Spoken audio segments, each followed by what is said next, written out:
ज़्यादा मिसयूज किया जा रहा है और इस मिसयूज की वजह से एक तरह का gender war, we can see a gender war which is happening in the society. We can see how there are so many men who are committing suicide because they are tagged as molesters or rapists or dowry seeker mere statement, and they are put behind bars. They live a life like a criminal, and the society see them as criminal. The society term them as molesters and rapists. Even if their cases goes on for years together and eventually they are acquitted in the cases, then also they live a life like a rapist or a molester or a dowry seeker. So whenever there is a law making process, it is always our demand from the lawmakers that our side, the side of the men's rights NGOs, the side of the men also should be considered. When a law is made which is made for the entire society, for the men and women in every gender, then interest of all these people should be considered. Similarly, when this marital rape law was being discussed, and there was PIL in the Delhi High Court to criminalize marital rape by removing exception from the IPC 375. We filed interventions through our NGOs in Kolkata and through our NGO Men Welfare Trust in Delhi, wherein we went to the court saying that there is a law which is being discussed, and here is what we also have to say about this law making process. So our side should also be considered, and the Honorable Court very graciously allowed our interventions, and here we are today. There were arguments on both sides, and this is the first time that a law is being discussed, marital rape law is being discussed, and there were presentations, there were arguments from the men's groups as well.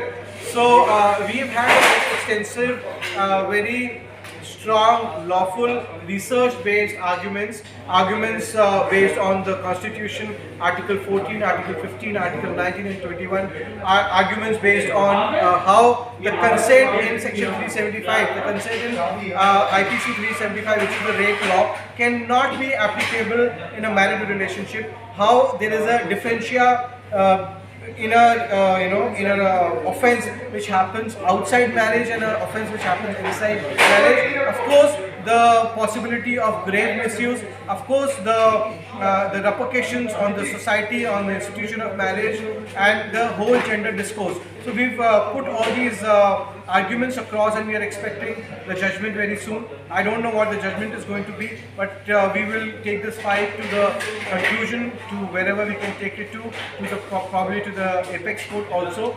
And Save Indian Family Movement will keep fighting for the rights of men. We will keep fighting in the interest of men of this country. And I thank all these volunteers, all my supporters, everybody who selflessly come forward, spend their time, put in their efforts for this noble cause. And because men are human too, and human rights of men should also be considered as fundamental rights, because the Constitution of India guarantees fundamental rights irrespective of gender. But when we see in actual practice, men are deprived of their fundamental rights. का काम मेरा नहीं है, parliament में जाओ, लेकिन जब women organisation जाते हैं वेलकम करते हैं. तो मैरिटल रेप में यही हमारा आर्गुमेंट है. सर जब हम लोग आए थे वही हाई कोर्ट में मधु कृष्ण जी का पीआईएल था और भी लोगों का पीआईएल था, हमारा मेंबर का, जो रेप लॉ को आदमी को भी प्रोटेक्ट करो, आदमी का आर्टिकल 21 का. तब कोर्ट बोलता है नहीं पार्लियामेंट में जाओ, और जब वुमेन ऑर्गेनाइजेशन बोलता है नहीं एक्सेप्शन हटा दो, लॉ चेंज कर दो, तब बोलते हैं चलो हम सुनेंगे. तो इसका विरोध है. हमारा जो पिटीशन में मेन जो पॉइंट है, जे आप एक तरफ जब बोलते हो वैक्यूम ऑफ लॉ, आदमी के लिए आदमी का रेप होता है, वुमेन का अंदर कोई लॉ नहीं है, आदमी का सेक्सुअल हैरेसमेंट होता है, कोई लॉ नहीं है प्रोटेक्ट करने के लिए, आदमी का डोमेस्टिक वायलेंस होता है बाय वाइफ और वुमेन, कोई लॉ नहीं है, आदमी से डाउरी मांगा जाता है, उसको हैरेस किया जाता है, वो सुसाइड हो जाता है, उसके लिए कोई सेपरेट लॉ नहीं है. तब आप बोलते हो पार्लियामेंट में जाओ, और जब वुमेन ऑर्गेनाइजेशन आके बोलते हैं जो वैक्यूम ऑफ लॉ है, तो आप उसको एक्सेप्ट करते हो. तो this is the fight sir. और इसके लिए मैं चाहूंगा, लोगों के अंदर अवेयरनेस नहीं है.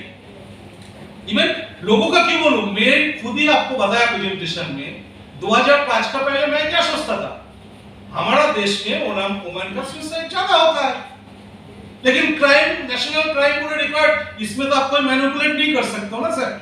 आप सर्वे स्टडी तो मैनिपुलेट कर सकते हो, लेकिन एक सुसाइड तो नहीं कर सकते हो ना मैनिपुलेट। जब क्राइम ब्यूरो रिपोर्ट देखता है तो आप देखते हैं यार ये तो उल्टा है, आदमी का सुसाइड 1 लाख है, वुमेन का सुसाइड 44 है, मैरिड मेन का सुसाइड जो है 73,000 है, वुमेन का है 44। To be prospective or retrospective. Like for example, if somebody has filed a complaint now, will it be like me too? कि 5 साल पहले मेरे हस्बैंड ने मेरा मैरिटल रेप करा था, और इट विल बी जो कंप्लेंट्स जो कि लॉ जिस दिन इन्फोर्स हुआ उसके बाद से वो एप्लीकेबल होगा। That's the first question. Second question is, अगर मैरिटल रेप आ जाता है तो I believe, that is my personal view, I believe that no man will be willing to marry a, because उसको पता है कि जिस दिन उसकी वाइफ के साथ झगड़ा हुआ, उसकी वाइफ ने इसका मिसयूज करना है और जाके एक कंप्लेंट फाइल कर दी कि मेरा रेप हुआ, just to take a revenge. कुछ कोर्ट करते हैं जो ह्यूमन एडमिनिस्ट्रेशन मांग रहा है उससे एक्सेप्शन होगा। तब क्या हो गया, जैसे अभी रेप केस है, इट विल बी रेट्रोस्पेक्टिव। हो सकता है आपने शादी किया 20 साल के बाद, हो सकता है ये जो अंकल लोग बैठे हैं इनको वाइफ भी कर सकते हैं। क्यों? एट प्रेजेंट रेप लॉ में कोई राइडर नहीं है। आपने मीटू में भी देखा 15 साल, आसाराम बाबूजी ऑलरेडी जेल में है, 16 साल पहले का केस। तो एज पर जो कोर्ट, यही चीज हम आर्ग्यू कर रहे हैं, जो कोर्ट ऐसे सिंपली नहीं कर सकते हैं।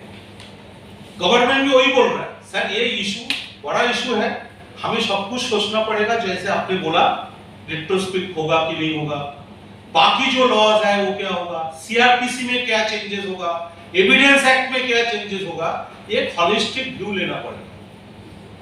सपोज पार्लियामेंट करते हैं, we have to fight and to explain them, पहले तो 490 को स्क्रैप करो, बाकी कोई वर्ड में नहीं है, डीबी एक्ट जेंडर न्यूट्रल करो, सीआरपीसी 125 स्क्रैप करो, maintenance law, divorce law, no for divorce ले आओ। ये सब कुछ आप लाओगे तभी एक फेयरनेस है, और नहीं तो क्या होगा, आपने जो एक पॉइंट बोला, people will not marry, it can be, और यही चाहते हैं।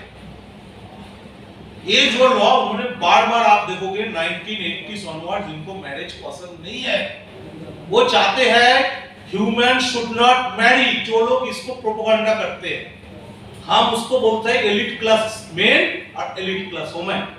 वो चाहते हैं जैसे यूएस अमेरिका में मैरिज रेट 30-40% है, उसके बाद जो शादी भी करते हैं वो थोड़ी दिन के बाद डाइवोर्स हो जाते हैं, लाइफ लॉन्ग हार्डली 5-10% रहते हैं। They want the same in India. Unfortunately देखो 490 के दूसरा कंट्री में होता तो आदमी लोग मैरिज बंद कर देता, Indian main still married.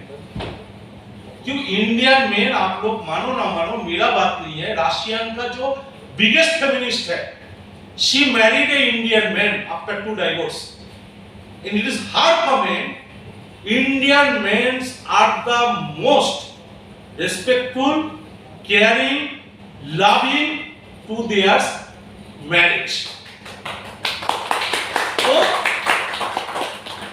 unfortunately that till date people used to think this is the strength of India, family system, marriage system, but they don't want, and इसलिए वो बार-बार ऐसे लॉ आते हैं जिसमें लोग डिस्करेज हो मैरिज के। इसलिए हमारा जो कैंपेन भी आपने देखा होगा, शौक नहीं मजबूरी है, मैरिज स्ट्राइक जरूरी है। This is our campaign to message, awareness बढ़ाइए, हमें कोई शौक नहीं है। जैसे मैं I am in marriage strike since 2008। मैंने बोला जिस दिन लॉ ठीक नहीं होगा तब तक मैं शादी नहीं करूंगा इंडियन वुमेन से। हमारा कुछ कॉलीग जिन्होंने उस टाइम एग्री किया था, जो अमित का देखा है, कुछ लोगों ने शादी किया होगा इंडियन वुमेन से नहीं किया, कोई नेपाल में किया, जर्मनी में किया, यूएस में किया, रशिया में किया, but they are not marrying in India. So it is up to the people to decide. हमारा तो यही है, कानून ठीक नहीं होगा, शौक नहीं मजबूरी है, मैरिज स्ट्राइक जरूरी है। All along the last 20-30 years, मैं 1983 से जानता हूँ जब फर्स्ट लॉ आया था वो 498 का, it was always a one sided affair. And जो भी लॉज आते हैं आपको ना किसी डेटा के बेसिस पर नहीं आते हैं, कोई इंसिडेंट कहीं पर होता है, उसका नीजर रिएक्शन होता है, एंड देन सडनली कोई मूवमेंट, सोशल मूवमेंट या फिजिकल मूवमेंट स्टार्ट करते हैं, गवर्नमेंट अंडर प्रेशर वो they bring that law. Even in the courts and everywhere, they go there, and you have seen Union of India का stand कभी इतना strong stand नहीं होता है. In the middle of this case, they changed the stand. Initially, they were against it. Now suddenly they felt that इतना, maybe this is what we feel, that इतना openly इसके against नहीं जाना चाहिए, that they went into consultative process. So people like us needs to come there and challenge this feminist. See, ultimately this movement is not about that legal or other movement. It's a battle that was started by feminists. This war of genders has been started by them 40, 50 years back. It's called the flame war. And we are a byproduct of this feminist movement. Okay? We have no interest in running this men's rights NGO.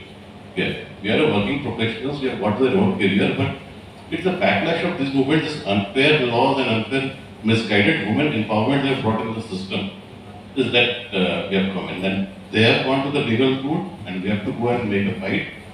I feel very proud that I am part of this battle where we are giving a head-on fight to them.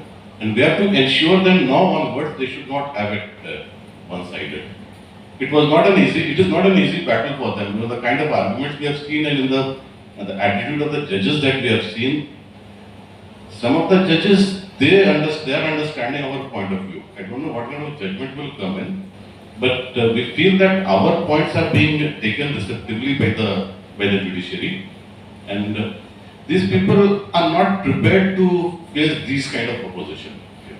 They are going to different forums also. They are saying it publicly that they felt that it would have been an easy battle, but this men's rights NGOs have come in. Now it is becoming difficult. The start has been made. See, Men Welfare Trust or say Family Foundation, they cannot go everywhere, okay, to fight this legal battle or judicial battle. But the start has been made. We hope that at other places as well, similar kind of fight will be given. Can we work with the state government to remove exceptions of women perpetrators in domestic violence and rape laws? Countries having the woman also get punished for raping the men, right? I think you are asking that different states, can they make the laws gender neutral or not? So she's asking, can we work with the state Work government? towards it. We can work with the state government to remove exceptions. So she At the state level. Is government has to first make a bill, and that bill drafting presently done by the parliamentary committee or women commission or WCD minister, women ministry. There is no main welfare ministry or main commissions. So practically, when this draft will be made, we cannot be part legally. If they form a committee, we can represent with them and definitely we can discuss. But it is up to the state government. It is not in our hand. Suppose आज एक main commission होता, तब वो easy होता. तो unfortunately है. और suppose जब बिल आते हैं, it is up to the parliament to decide which is the final. तो आपका जो क्वेश्चन है, वो स्टेट गवर्नमेंट के साथ हम काम कर सकते कि नहीं कर सकते हैं? हम करना चाहते हैं, लेकिन हमारा पास फोरम नहीं है. ये आप to state government to decide. I will add something. I think we will change कर सकते हैं state wise. I think ये आपका क्वेश्चन है. अगर ये आपका क्वेश्चन है, तो ये करना मुश्किल है, इसीलिए क्योंकि क्रिमिनल लॉ जो है वो सेंटर देखते हैं, मतलब ministry of home affairs. It is not under a states domain.